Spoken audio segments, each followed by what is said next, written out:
Arinze. How are you? Yeah, fine, thank you, sir. Oh God, this one that I'm going out somewhere.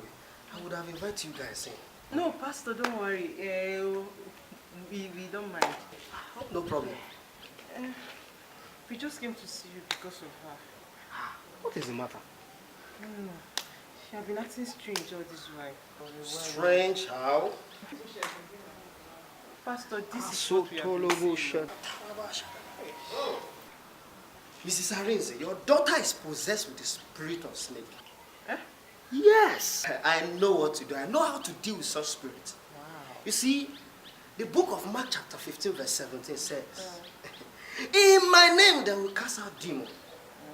Yes.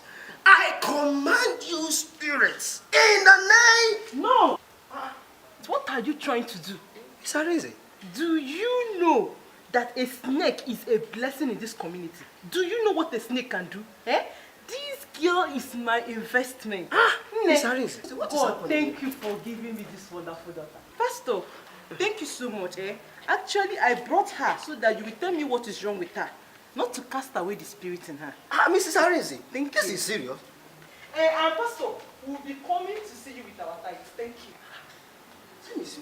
Mrs. Arinze, Mrs. Arinze, bring her back. Let me cast out that spirit of snake and put the one of monkey inside so that she can swallow more money.